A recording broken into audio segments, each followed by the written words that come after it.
cases you might be interested in probably early next week. So please keep your questions directed at this incident. Sheriff?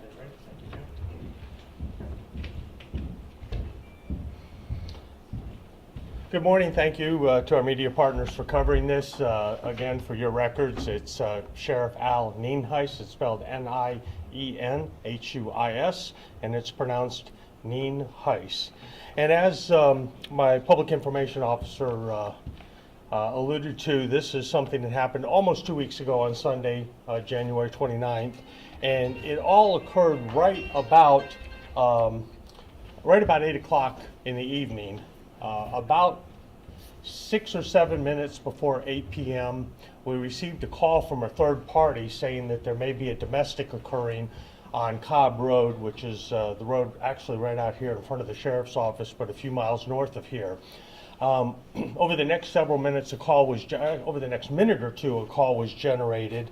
And there was some information that we received that there may have been a separate domestic either earlier in the day or within the previous couple days prior to that. But of course, we had no record of that. We were not called on that particular issue. But this third-party caller was relaying that there may be a domestic going on.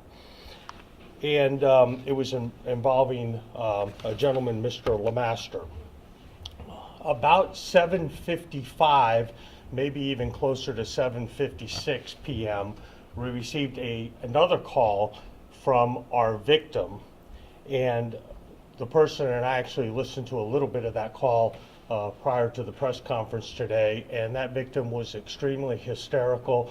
There was some discussion of some alcohol involved. Very, very difficult to understand what was going on.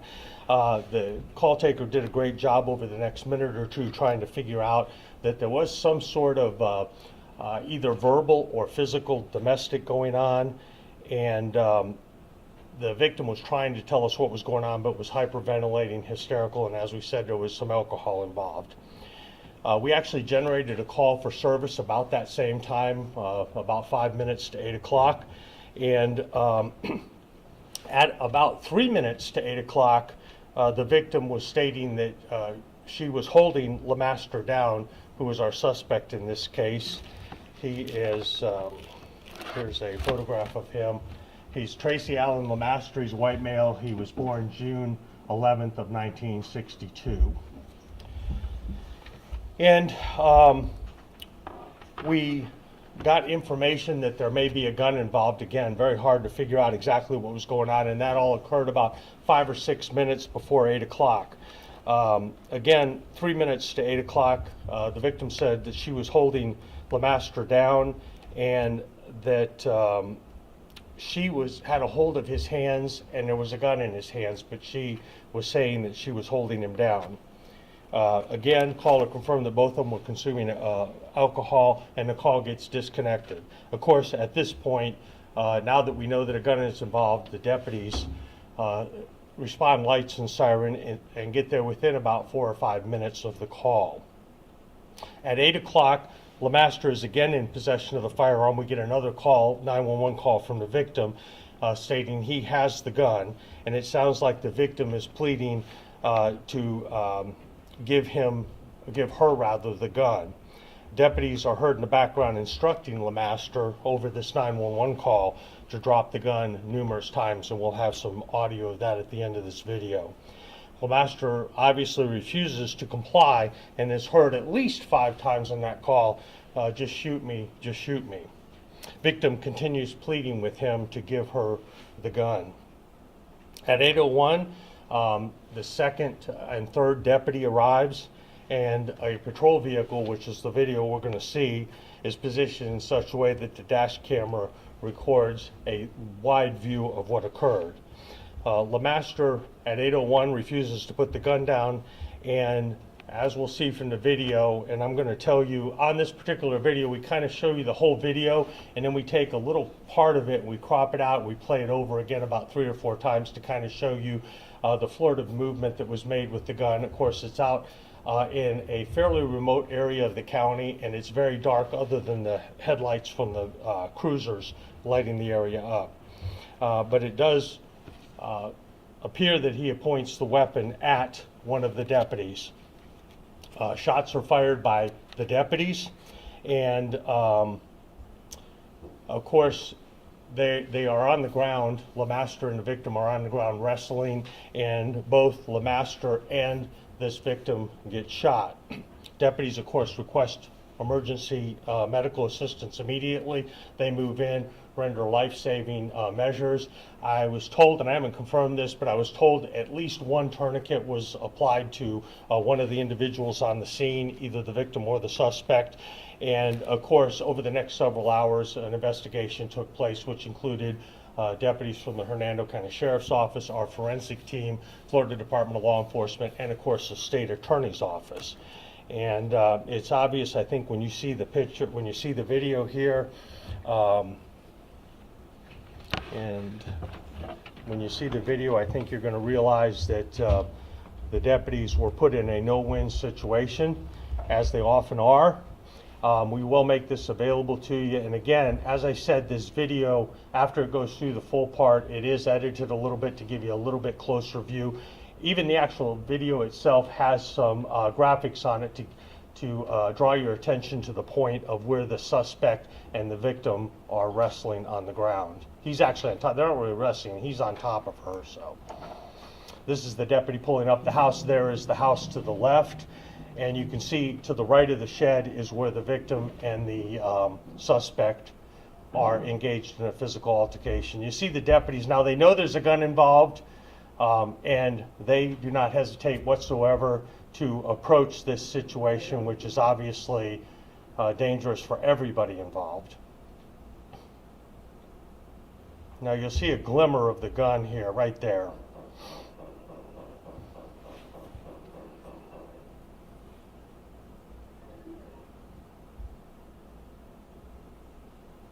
And here you can see the fluid movement of the gun there. And now we should have some audio of one of the deputies. Hey, drop the gun! Hey, drop the gun! Drop the gun! Drop the gun! Drop the gun now! Drop the gun! Drop the gun! Drop the gun! Drop the gun!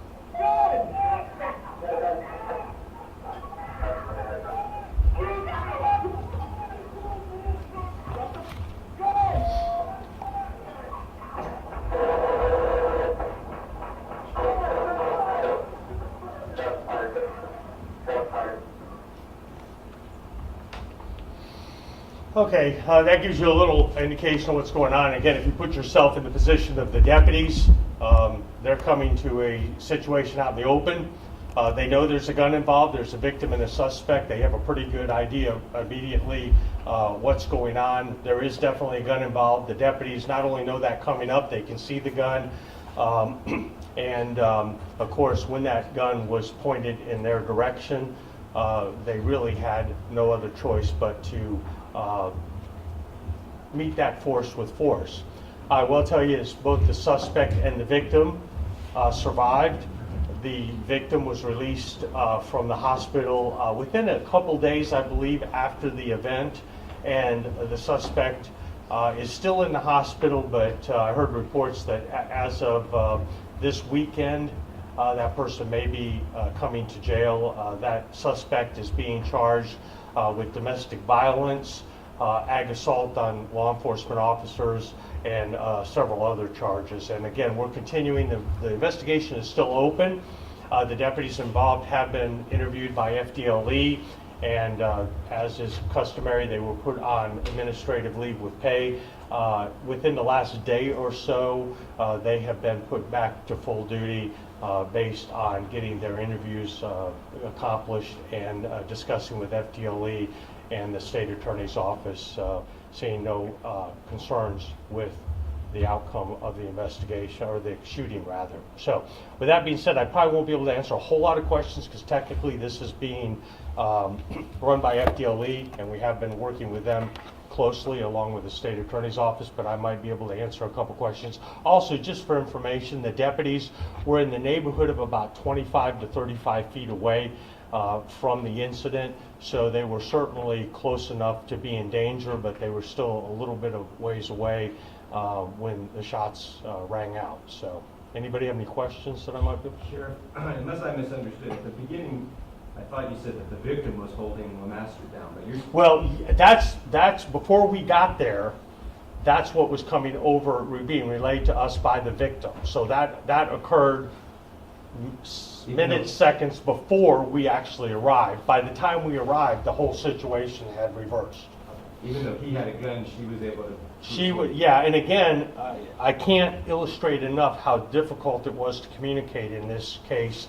The victim was even initially when the call first came in, and really I don't even know if there was an indication necessarily that anything physical was going on at that specific moment for the first minute or so. It was kind of hard to tell. She was obviously hyperventilating.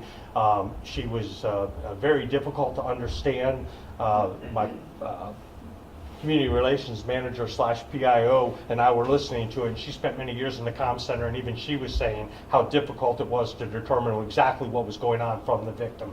But at some point in that conversation, she was saying she was holding him down and there was a gun, and that's of course when things really ramp up for us. So How many deputies returned fire, and how many shots were there? two deputies returned fire, and I believe there was a total of about 14 rounds total were fired.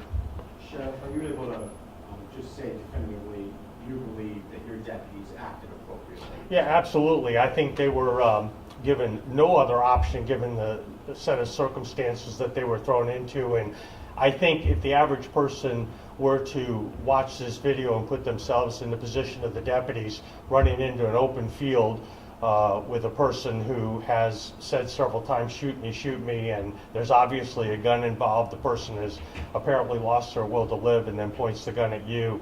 I'm very proud of the bravery that they showed and how quickly they went from having to use deadly force to rendering aid, including putting tourniquets on long before fire rescue was able to get on scene, and may have likely saved the life of either the victim or the suspect. The surveillance or the body cam video in this case, how important is that to Well, I your, think- investigation to show Yeah. if there's any question raised that you believe they acted appropriately? Well, we always got to take what we have available and based on resources, and I think it certainly helps, but I think between the audio of the 911 call and a lot of other things, I think we would have come to the same conclusion. We just may not have had video depending on how, and we all see that based on the angles and so forth. This particular one, because it was a dash cam, it gave us a full view of exactly what happened, and it really removed all doubt, which I think in this case it certainly made it better. Did Lemaster get any shots off? No, he did not. We found out later. And of course the deputies had no way of knowing this.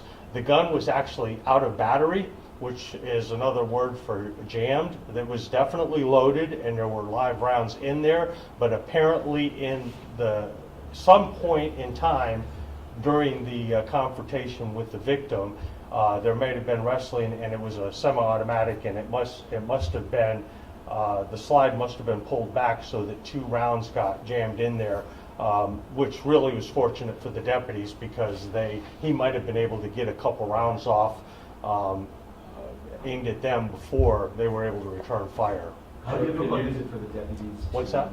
How difficult is it for the deputies knowing that they, because they were, as you said, given no choice to shoot a Well, victim in this case? I will tell you, we do a tremendous amount in every attempt to give them whatever mental health assistance we can, and I hear several reports that they're doing very, very well. I think they knew that they went into a situation that was extremely dangerous, and they came out unscathed, and the victim is still alive, and actually even the suspect is still alive, which is, ultimately our goal is to come out of this with nobody being injured. And I think they realize that, and again, I think their bravery speaks for itself. So. Sure. Can you tell me One at a time, yes, sir. relationship between the suspect and the victim and their prior history of domestic violence? You said there might have been one other incident. Did they have other incidents? I don't think that either the victim or the suspect had been in Florida a tremendous amount of time. I didn't talk about it today, but I remember hearing early on that they may be fairly new. I can't speak too much about the relationship because of Marcy's Law. I want to make sure I don't get anything that could identify the victim. But I will tell you that they were obviously in a relationship where the violence could be considered domestic in nature.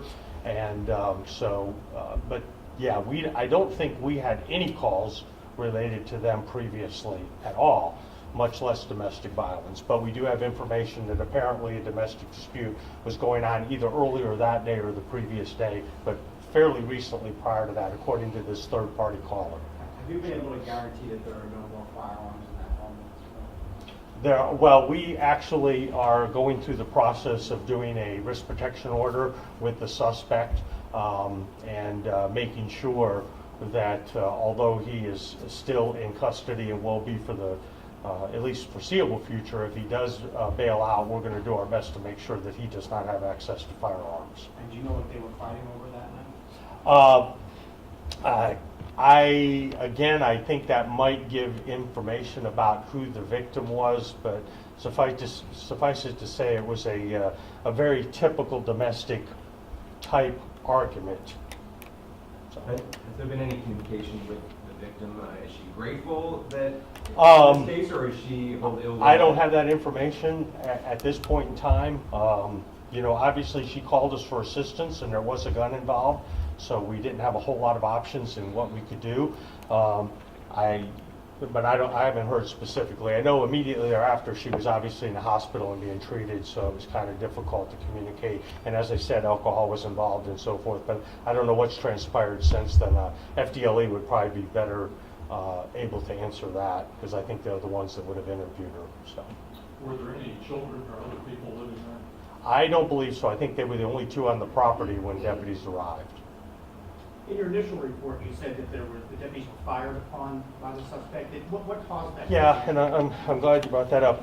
Actually, there was indication, and maybe I need to back up a little bit. Oftentimes, when you're in these situations, you hear people talk about time moving very fast or time moving very slow, and your perceptions get changed. And with the movement of the gun, there was actually a deputy, I believe we hear on the radio, where the deputy legitimately thought that he was fired upon based on maybe the gun was clicking, maybe the person was trying to pull the trigger, but the deputy actually immediately after the shots were fired was saying he shot at me, if I remember correctly. So the deputies actually thought they were fired upon, and of course it takes us a very long time to go through and do round counts on the deputies, do round counts on the suspect gun, and because we don't go right up immediately and start opening the gun up and looking at it. It's evidence, and it takes a while for us at FDLE to go through that, and we come to find out that the amount the gun could hold and the amount it had when it was seized were the same. So it was fully loaded, so it could not have fired. But there was out of battery, and there were 2 live rounds in the chamber area of the semi-automatic. So that's why we initially thought, and that's why we always say, and even to this day, we may find out more information as the investigation goes, and it's been almost 2 weeks, but certainly within a day or two, everything is subject to change based on the information we get. So. Is this audio that you have, is that from a body cam or from the That's actually from, yeah, that's from the microphone that connects to a different deputy's in-car camera. Okay, so was that on the whole time? Yes, and I think the 911 call also has most of the information on it, because the victim, the line was open for most of the event. I think there was a disconnection and then reconnected, and that was probably around the time she was holding him down and then got disconnected, and then things changed. Are you able to release any of the 911 calls? We're going to work on that. We would have to redact it, and we'd have to talk with FDLE and make sure, because again, it's their investigation. We talked with them about this, and I don't think they'd have a problem with that, but we're going to have to redact any identifiers out of it that might identify the victim. So, any other questions? All right, thank you all very much for coming. Of course, our PIO is always available. If you have any follow-up, feel free to have your desk or your editor just give us a call. All right, thank you all very much.